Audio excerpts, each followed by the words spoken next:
Assalamualaikum warahmatullahi wabarakatuh. Innal hamdalillah nahmaduhu wa nasta'inuhu wa nastaghfiruh wa na'udzu billahi min syururi anfusina wa min sayyiati a'malina.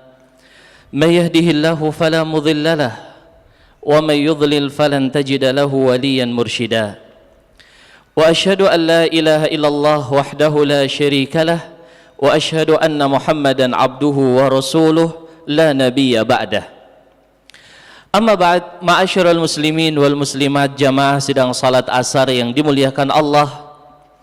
Pada hari-hari ini insyaallah kebanyakan atau seluruh umat Islam berada dalam kegembiraan khusus yang hanya mereka yang mengetahuinya. Bagaimana tidak, mereka berada di ambang pintu gerbang kebaikan dan keberkahan, yaitu bulan suci Ramadan.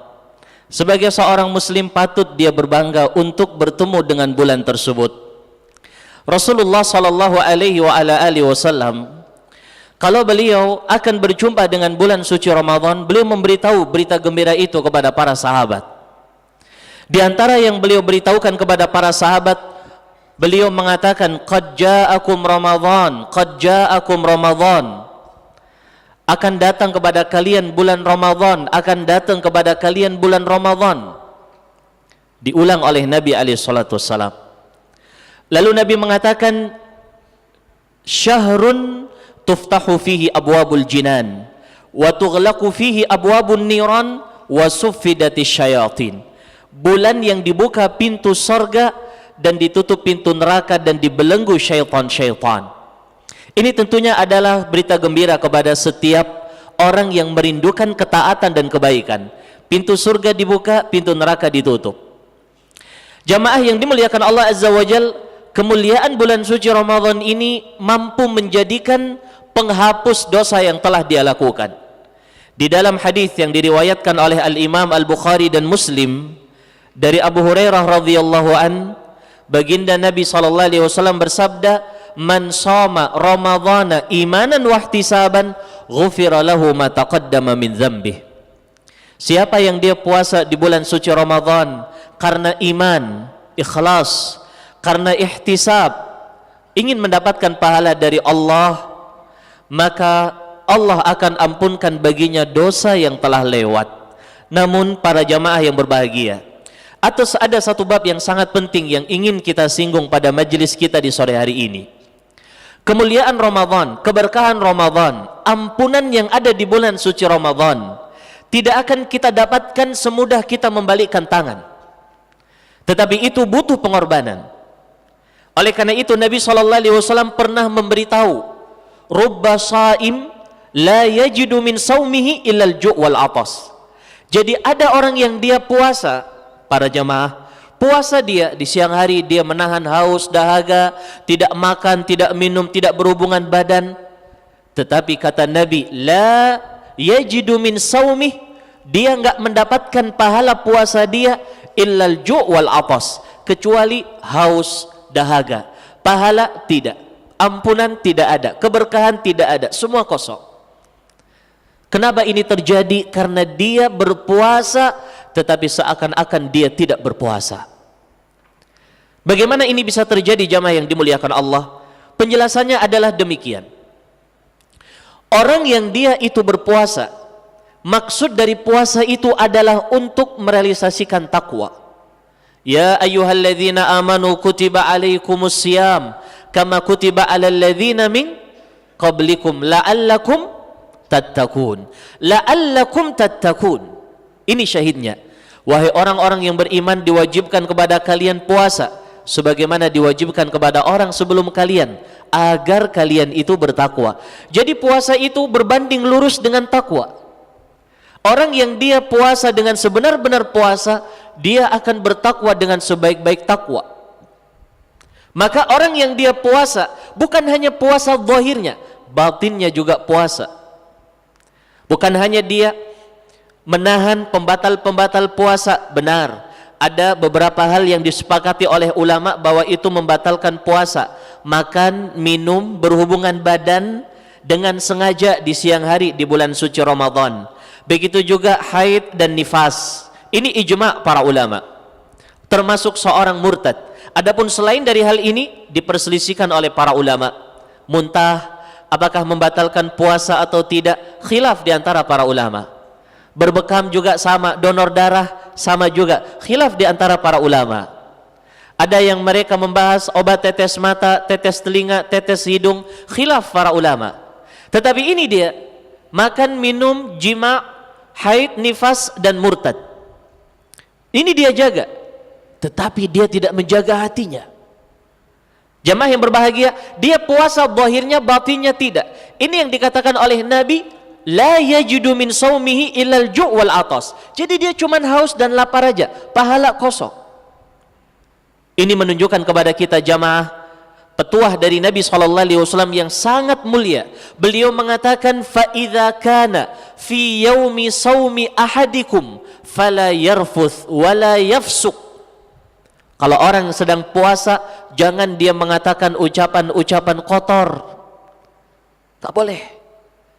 Jangan dia melakukan perbuatan kotor, jangan dia melakukan dosa, jangan dia bermaksiat. Kita urut para jamaah maksiat yang paling besar, syirik. Dia puasa, nahan dia, aduh lapar, haus, dahaga. Gimana lah dia memperlihatkan kalau dia itu adalah orang yang sedang puasa, tapi maaf, di tangannya jimat, di lengannya jimat, di perutnya jimat, di lehernya ngantung jimat. Tidak akan dianggap puasanya oleh Allah Azza wa Jal, karena Allah mengatakan, walaqad uhiya ilaika wa ilal ladzina min qablik la in asyrakta la yahbatanna amaluk wa la takunanna minal khasirin. Telah diwahyukan kepadamu dan kepada orang sebelummu wahai Muhammad, kalau engkau berbuat syirik, hilang semua amalanmu dan engkau menjadi orang yang rugi. Syirik menghilangkan amalan termasuk puasa. Jadi bapak-bapak dan ibu-ibu jamaah sedang salat asar yang dimuliakan Allah, kita harus membersihkan badan kita dari pernak-pernik kesyirikan. Begitu juga ketergantungan hati kepada selain Allah, bersihkan semuanya. Ingat Nabi mengatakan, man shoma ramadhana imanan. Imanan itu artinya ikhlas karena Allah Azza wa Jal. Turun lagi setelah syirik, salat. Orang puasa dia ninggalin salat. Alasannya kan kita udah puasa. Dia anggap kalau dia sudah puasa, dia merdeka, boleh sholat, boleh nggak sholat. Maaf para jamaah yang kami muliakan, ini adalah perkara yang sangat penting ya, sangat urgen untuk dipahami oleh orang yang puasa. Sangat penting sekali. Kenapa? Karena banyak orang yang menganggap seperti itu.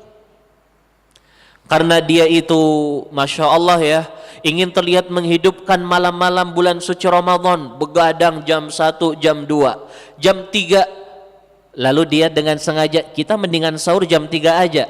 Ntar kalau kita tunda sahur takut kesiangan. Takut dia tidak sahur, tapi tidak takut tidak sholat subuh. Banyak atau tidak orang yang seperti itu? Banyak. Sholat subuh nggak bisa dimajuin. Sholat subuh kalau dia majuin ya dialah mulai puasa di saat itu. Sahur bisa dia majuin sahur, kenyang, tidur dia. Dia tidur dengan niat tidak akan bangun subuh. Syuf, bayangkan para jamaah.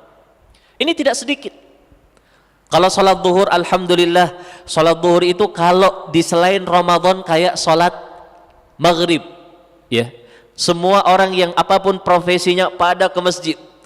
Masya Allah, salat zuhur. Salat asar ya ada yang setengah-setengah. Salat maghrib, Masya Allah. Karena kalau dia salat maghrib dia ingat. Tetapi mohon maaf, banyak yang mereka mengabaikan salat maghrib khususnya secara berjamaah.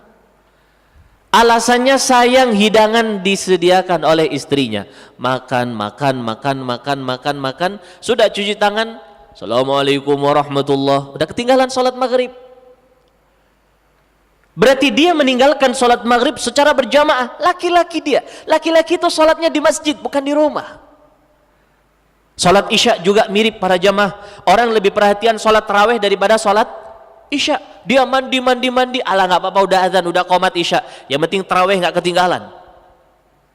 Padahal kewajiban menjalankan sholat 5 waktu lebih berat daripada kewajiban melakukan puasa Ramadan. Orang tidak puasa Ramadan malas. Kenapa nggak puasa bang?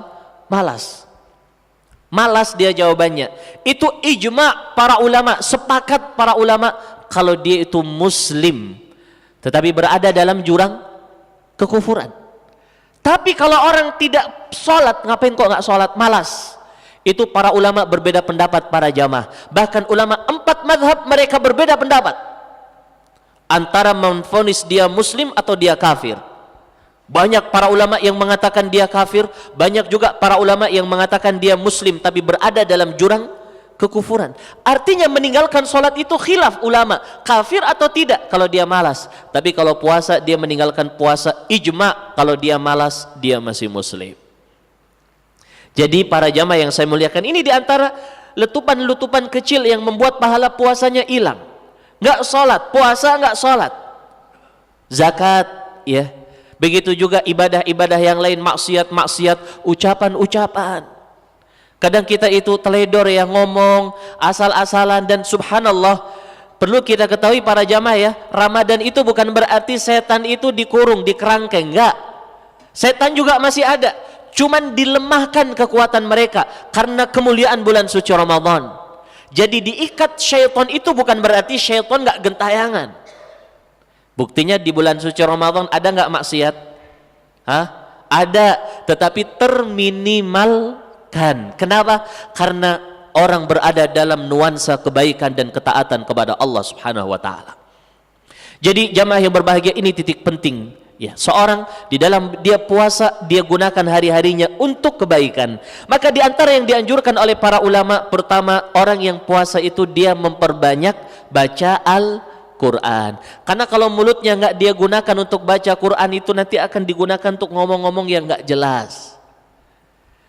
Kalau ada target dalam satu Ramadan sekali tamat, mantap para jamaah. Kalau bisa lebih bagus.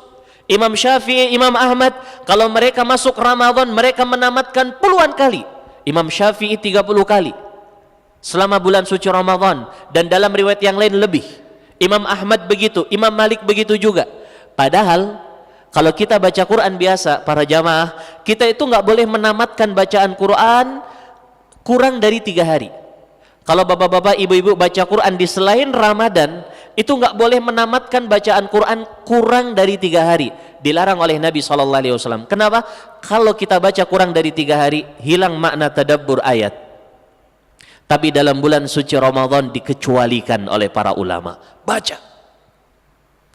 Rasulullah SAW di bulan suci Ramadan didatangi oleh malaikat Jibril. Setiap malam beliau membaca Quran disimak oleh malaikat Jibril. Sekali tamat. Kecuali di akhir kehidupan beliau, Ramadan terakhir, beliau menamatkan Quran 2 kali dengan malaikat Jibril alaihissalam. Beliau baca dan disimak oleh malaikat Jibril terus setiap malam para jamaah.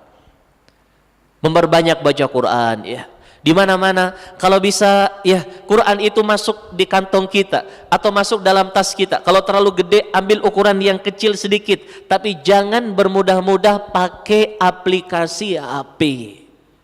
Baik, benar, itu bagus, ada cetakan aplikasi yang bagus-bagus, Masya Allah, tapi kita godaannya berat.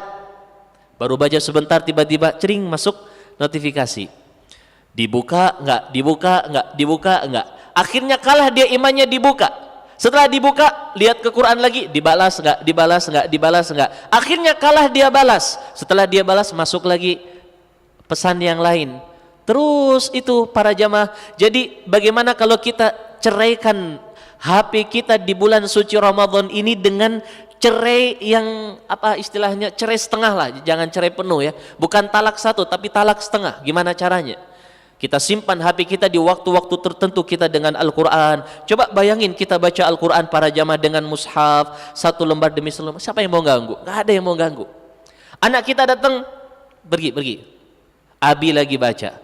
Masya Allah, anaknya yang lihat, oh Abi baca Quran. Tapi kalau yang kita baca HP, kira-kira anak kita apa?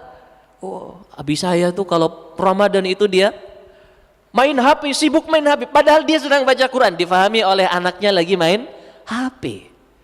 Baik para jamaah yang dimuliakan Allah, baca Quran bagus. Memperbanyak qiyamul lail. Saya katakan memperbanyak qiyamul lail, ya. Itu ada dua makna. Pertama, memperlama bacaan. Yang kedua, memperbanyak rakaat. Boleh orang sholat 11 rakaat, boleh 23 rakaat. Semuanya itu warid di dalam penjelasan para ulama. Walaupun kalau kita disuruh milih yang afdal jelas 11. Karena yang dilakukan oleh Nabi SAW berapa? 11. Hadis Aisyah, hadis Ibnu Umar, dan banyak dari riwayat-riwayat yang lain. Tapi kalau ingin lebih dari 11 boleh, 23. Boleh, terserah. Yang paling penting para jamaah yang dimuliakan Allah, kita melihat kualitas sholat malam kita. Jangan hanya kita memperhatikan kuantitas, tidak memperhatikan kualitas. Yang kita cari adalah, set kita di Google, mana tarawih yang paling cepat. Dikejar itu. Walaupun ngantri di luar nggak jadi masalah. Kita sholat di sandal-sandal nggak apa-apa. Kan cuma 5 menit aja. Al-Fatihah sekali nafas, habis itu amin, alif lam mim, Allahu Akbar. Hadirin yang dimuliakan Allah, bukan begitu Nabi SAW. Rasul SAW kalau sholat malam, apalagi dalam riwayat Aisyah, 4 rakaat tidak salam. Jangan kamu tanya lamanya dan bagusnya bacaan Nabi. Lama para jamaah. Bahkan pernah Ibnu Mas'ud sholat di belakang Nabi. Kata Ibnu Mas'ud, Nabi lama kali sholat sampai saya berpikir dengan pikiran yang jelek. Apa Ibnu Mas'ud yang kamu pikir? Aku berpikir meninggalkan Nabi, duduk. Saking lamanya. Bahkan para jamaah yang dimuliakan Allah, pernah sholat Nabi 1 rakaat baca Al-Baqarah. Al-Baqarah itu kan 280 sekian ayat ya. Hudzaifah ibnul Yaman yang sholat di belakang Nabi berpikir, ketika Nabi membaca alif lam mim, dzalikal kitabu la raiba fihi hudal lil muttaqin. Oh, Nabi mulai surat Al-Baqarah ini. Kata Hudzaifah, ini bisa jadi 100 rakaat ruku. Kan wajar aja ya. 100 rakaat ruku. Rupanya lewat. Bablas itu para jamaah. Hudzaifah berpikir, oh mungkin surat Al-Baqarah dipancung bagi 2. Rakaat pertama, rakaat kedua itu Al-Baqarah. Pertengahan surat lewat. Nggak berhenti.